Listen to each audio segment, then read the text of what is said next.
My husband abandoned our family, and I didn't hear from him again until he landed himself in jail. And after receiving dozens of threats, I bailed him out. In return, he ruined my life. I thought being a single mom would suck until I fell in love with my son. When my son was just 5, his dad abandoned us. I woke up one day and he was just gone. No text, no call, no conversation. Luckily, he was a deadbeat, so the difference between his presence and his absence was actually close to zero. I was still the sole earner of the household. My main concern was my son. He was one of those kids who thought his dad was some undefeatable superhero. Plus, growing up, I had a lot of friends who were part of single-parent families. And, well, most of them turned out really funky, if you catch my drift. But it really seemed like my son was different. When I told him his dad left to go to work for Santa Claus, he nodded and said, "That's okay, Mommy. I know with you I can do anything anyway." My heart melted, and I knew I had given birth to an angel. From then on, me and my son became best friends. One time, for his 7th birthday, I couldn't afford to host a birthday party for him. So instead, he hosted his own. He invited everyone from his class to the park, and one of his friends brought a cake. After he blew out the candles, he pulled me aside and asked, "Mommy, do you feel sad?" "No, honey. Why do you ask that?" He scrunched up his face like he was thinking super hard and said, "Because we didn't do anything for your birthday,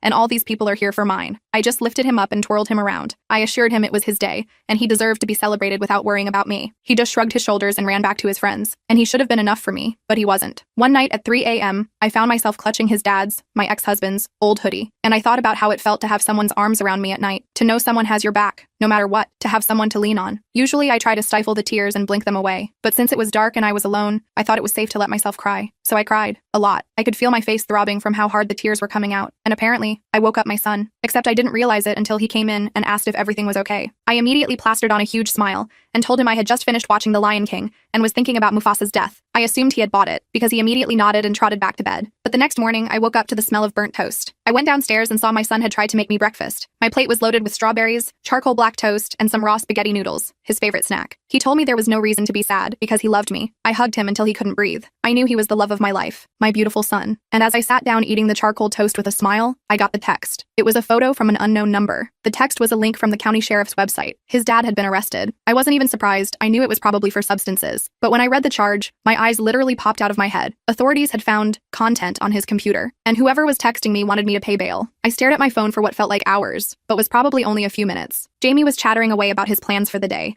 completely oblivious to the bomb that had just exploded in my world. The text was from an unknown number, but it had to be someone who knew Mark and me. I couldn't wrap my head around what I was reading. My stomach churned and I nearly vomited right there at the kitchen table. My first instinct was to block the number and pretend I never saw it. Mark was out of our lives, and he deserved to rot in jail for what he'd done. I deleted the text and tried to focus on Jamie, who was now explaining the intricate rules of a game he'd invented. Jamie had always been creative like that. He could literally turn a pile of rocks and some sticks into an entire imaginary world, with complicated social structures and everything. His teacher even mentioned it during our last parent-teacher conference, saying he had an extraordinary imagination. An hour later, another text came through.